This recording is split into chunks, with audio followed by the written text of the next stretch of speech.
इंसानों को अपना निवाला बना चुका आदमखोर भेड़िए को पकड़ने के लिए पूरा प्रशासन जुटा हुआ है। वन विभाग से लेकर यूपी पुलिस तक ऑपरेशन भेड़िया को अंजाम तक पहुंचाने में जुटी हुई है। उत्तर प्रदेश के बहराइच में आदमखोर भेड़ियों ने 35 गांव में खौफ का माहौल बना रखा है। यहाँ रात भर लोग जागकर अपने परिवार की सुरक्षा कर रहे हैं। इतना ही नहीं, वन विभाग की ओर से लोगों को सुरक्षित रहने के बारे में बताया भी जा रहा है। वन विभाग का कहना है कि इलाके में 6 भेड़ियों का एक झुंड है जो लोगों को नुकसान पहुंचा रहा है। इनमें से एक और भेड़िए को पकड़ लिया गया है, यानी अब तक 4 भेड़ियों को पकड़ा जा चुका है और 2 की तलाश अब भी जारी है। वहीं बाकी बचे इन भेड़ियों की तलाश में टाइम्स नाउ नवभारत की टीम बहराइच में उसी जगह पर पहुंची जहां इन दिनों भेड़ियों का आतंक है। लोग खौफ के साए में जी रहे हैं। भेड़ियों की दहशत के बीच रात के अंधेरे में हमने हालात का जायजा लिया। वहीं एग्रीकल्चर विभाग के डिप्टी डायरेक्टर टीपी शाही ने बताया कि भेड़ियों को खोजने में अब तक क्या क्या हाथ लग पाया है। देखिए, रात के 1 बज चुका है इस वक्त और ये देखिए, रात के 1 बजे भी पुलिस की गाड़ी आपको सामने नजर आ रही है। अनाउंसमेंट किया जा रहा है, सुनिए। एक मिनट देखिए, इन लोगों से बात करते, एक मिनट दादा, एक मिनट रुकना। ये देखिए, बात करें, ये देखिए, एक मिनट दादा। सर, कैसे आप लोग जागरूक कर रहे हैं रात भर, थोड़ा सा आप बताएंगे? आ जाइए, एक मिनट।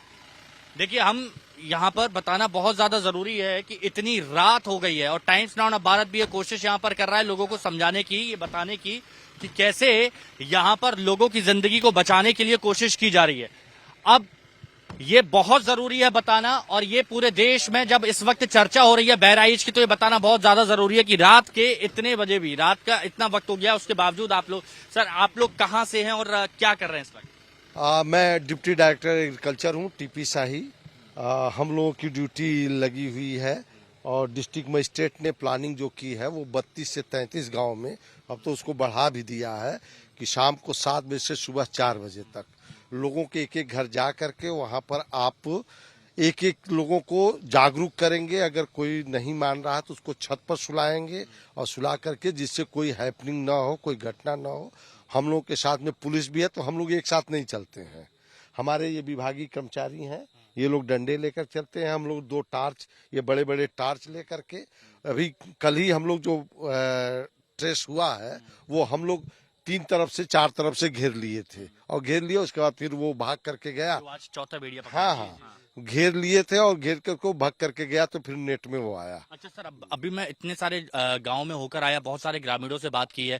ये देखिए, पहले आप देखिए यहाँ पर किस तरह से ऐसे ही सर्च किया जाता है और ये खेतों में ऐसे ही सर्च किया जाता है, और ये आप टॉर्च देखिए कि कितनी दूर तक ये रोशनी जाती है, और यही जो रोशनी है ऐसे ही पता चलता है मूवमेंट भेड़ियों की। और जब ये मूवमेंट पता पड़ी तभी उसका रिजल्ट है कि चौथा भेड़िया पकड़ा गया।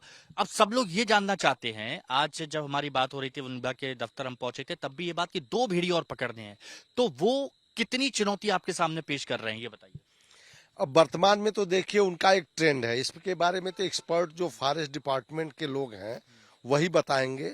हम लोगों को तो अपने जो हमारे गांव के वासिंदे हैं, निवासी हैं, उन्हीं को अवेयर करना, उसके बारे में तकनीकी रूप से तो फॉरेस्ट डिपार्टमेंट के लोग ही बताएंगे कि वो चुनौती तो जरूर है, निश्चित रूप से है। लेकिन एक चीज बताइए, आपने कहा कि लोगों को जागरूक करना बहुत जरूरी है।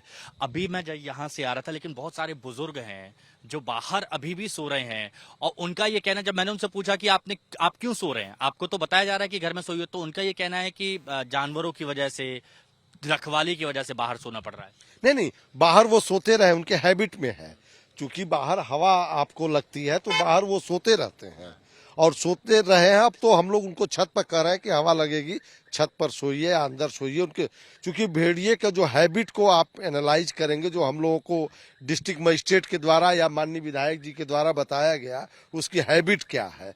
हैबिट के अनुसार जैसे वो एक दिन अगर कहीं कोई हैपनिंग कर दिया तो 3 दिन तक वो रिलैक्स में रहेगा, और 3 दिन के रिलैक्स के बाद चौथे दिन से वो एक्टिव होता है। एक्टिव होकर के, जैसे यहाँ 25-26 की रात में हैपनिंग किया था, उसके बाद से वो 2 दिन रिलैक्स रहा। कल से वो अटैक करने के लिए भिन्न भिन्न क्षेत्रों में जा रहा है। तो अब आज और कल ये बहुत सेंसिटिव टाइम है। इस टाइम हम लोग को, और चूंकि भेड़िए की कैपेसिटी है, एक छोटे बच्चे को ही वो उठा करके ले जा सकता है, जानवरों को तो है उतना वजन वो उठा कर ले नहीं जा सकता है, इसलिए छोटे बच्चों पर वो अटैक करता है। बड़े पर तो केवल उनको डराता है कि इसे छोड़ करके जो भी जिसकी सुरक्षा में आप हो छोड़ करके भाग जाओ। उसकी हैबिट जो हम लोग को फॉरेस्ट डिपार्टमेंट ने या वन्य जीव ने वो सब बताया, उसी के लिए ही तो है। देखिए ये न भारत पर जो आपको जानने को मिल रहा है ये आपको कहीं और जानने को नहीं मिलेगा, क्योंकि रात में हम लोग निकले हैं कि कितनी सजगता के साथ यहाँ पर लोगों को जागरूक किया जा रहा है। और सर आपने इतनी गहराई से बात बताई है तो मेरे को एक बात और बताइए, क्योंकि कुछ बुजुर्ग कह रहे थे कि आज तक कभी नहीं देखा गया कि भेड़िया और इंसान के बीच में हाल फिलहाल में ऐसा कुछ हुआ हो, लेकिन अब अचानक से इतना विभत्स, ये इसके पीछे की वजह आपको क्या नहीं, एक्चुअली यहाँ के जितने लोग थे, भेड़िया आज से नहीं है, कंटिन्यूअस है। यहाँ पर माद में है, जो कुलैला गांव है उसके आप नदी की तरफ जाएंगे तो कुलैला गांव के उस तरफ उनके माद है, उनके बच्चे फैमिली उनके साथ वो हैबिट में थे। लेकिन जैसा कि सुना, मैं उसकी पुष्टि नहीं कर सकता हूँ, जैसा कि मैंने सुना कि जनवरी फरवरी में जुताई हो रही थी तो वो भेड़िए के बच्चे ट्रैक्टर के नीचे आकर के दो दब गए जो बहुत छोटे थे। ये एक लोगों का कहना है, मैं पुष्टि नहीं करता हूँ। वो दब गए तो उसके बाद से ही वो एक अटैक किया उसने फरवरी मार्च में, और उसके बाद फिर वो भी साइलेंट होकर के जैसे हैबिचुअल था इंसान और जानवर के बीच में, तो वो उसकी हैबिट है खरगोश को खा लेना या फिर और छोटे छोटे जानवरों को खा लेना, चूहों को खा लेना, जो रहते हैं रैट होल में रह करके वो करते हैं तो उनको खा लेना, वो करता था इस चीज को। लेकिन उसके बाद फिर वो जब ये 190 मिलीमीटर की बरसात हुई और पानी का फ्लो ज्यादा आया तो उसके माद में पानी चला गया। पानी चला गया तो वो अपने स्थान को छोड़ करके दूरी पर आया, और दूरी पर आया तो भाई उसको तो भोजन चाहिए, क्योंकि खरगोश भी निकल गया भाग करके, रैबिट भी निकल गया तो उसको भोजन चाहिए। तो भोजन के लिए उसके लिए हथियार के रूप में या भोजन के रूप में छोटे बच्चे, तो पहला अटैक जो किया उसने जुलाई में तो छोटे बच्चे पर किया। तो वो उसको टेस्ट, जैसा कि लोग कहते हैं आदमखोर हो जाता है जीव कोई भी, अगर हाँ खून लग जाना, ये सब कहावतें भी हैं, तो उसको वो टेस्ट मिल गया, उसकी फैमिली को मिल गया। और उसके बाद फिर डिस्ट्रिक्ट एडमिनिस्ट्रेशन ने, फॉरेस्ट डिपार्टमेंट ने 2 को पकड़ भी लिया, 1 एक्सपायर भी कर गया। तो उसके आक्रोश में, रिएक्शन में वो उसका वो आदमखोर हैबिट डेवलप होती चली गई। ये एनालाइज हम लोग करते हैं। बिल्कुल, आप बहुत अच्छे तरीके से एनालाइज भी कर रहे हैं, क्योंकि आपको भी बहुत ज्यादा काम है और मैं देख रहा हूँ कि रात रात भर आप लोग जागकर काम कर रहे हैं, तो उसके लिए आपको सैल्यूट। लेकिन एक बात मैं आपसे जानना चाहता हूँ, क्योंकि आप लोगों ने जिस तरह से अनुसंधान किया है, मैं ये इसलिए कह रहा हूँ क्योंकि आपने कहा कि एक बार अटैक करने के बाद 2-3 दिन शांत रहता है और उसके बाद फिर से एग्रेसिव होते हैं। ये अब वही टाइम है 2-3 दिन का। तो उम्मीद है आपको कि इन्हीं 2-3 दिन में आप पकड़ लेंगे? तो या तो पकड़ लेंगे हम, या तो वो हमारे पर अटैक कर लेगा। ये 2 चैलेंज है हम लोग। लेकिन आपकी तैयारियों को देखता, हाँ, डिस्ट्रिक्ट मजिस्ट्रेट ने हम लोगों को इतना अच्छा एनालाइज करके हम लोगों ने ट्रेंड किया उन्होंने कि किस किस गांव में कहाँ कहाँ वो जा रहा है। उसको अगर मैं फोटो दिखाऊं, मेरे पास है वो फोटो, मैं दिखाऊं तो आपको डिस्ट्रिक्ट मजिस्ट्रेट की जो माइक्रो लेवल की प्लानिंग है, माइक्रो लेवल पर वो हम लोगों को एक एक चीज को बताएंगे। देखिए ये नक्शे हैं, ये नक्शे हैं, और ये देखिए ये वो उसका मूवमेंट है। ये इस तरीके से देखिए, इसमें ये देखिए वो कहाँ अटैक किया है, कितना, ये बताना इसलिए ज्यादा जरूरी है। ये अटैक, ये डिस्ट्रिक्ट मजिस्ट्रेट की ये है एनालाइज। इसको मार्क कर रखा है, ये कौन कौन सी जगह है यहाँ पर बताया गया है कि कोटिया है, यहाँ पर गलाकारा है, ये काकवा है, ये सारी चीजों को बकायदा ये रिसर्च कितने मतलब इसके अलावा देखिए उसके हैबिट को भी एनालाइज किया गया है कि पहला अटैक कब हुआ, 17/7 को जुलाई में हुआ, फिर दूसरा 27/7 को, जब वो अटैक कर रहा है या फिर कोई हैपनिंग कर रहा है, सीक्वेंस उसका ट्रेंड क्या है, उसकी भी एनालाइज करके किया गया है, किस तरीके से कैसे वो कर रहा है, किस डेट में कर रहा है, हैपनिंग कर रहा है, वो सब हम लोगों को डिस्ट्रिक्ट मजिस्ट्रेट ने ये एनालाइज करके। कितनी टीम आप लोगों की लगी हुई है ओवरऑल अगर बात करें, क्योंकि यहाँ पर एक एक जान की कीमत कितनी, अहमियत कितनी है आप लोग जानते हैं, क्योंकि अभी आप लोग इतने सारे लोग रात में काम कर रहे हैं, मैंने औरों को भी देखा जो रात में काम कर रहे हैं। ओवरऑल कितनी टीम है जो दिन रात जुटी हुई है? लगभग 400। तो उसमें से 18 तो क्लास 1 अफसर है, 18 क्लास 1 अफसर है, और उसके बाद फिर हर गांव में रोजगार सेवक है, हर गांव में सफाई कर्मी है, हर गांव में होमगार्ड है, हर गांव में सिपाही है, और फॉरेस्ट डिपार्टमेंट का एक कर्मचारी है।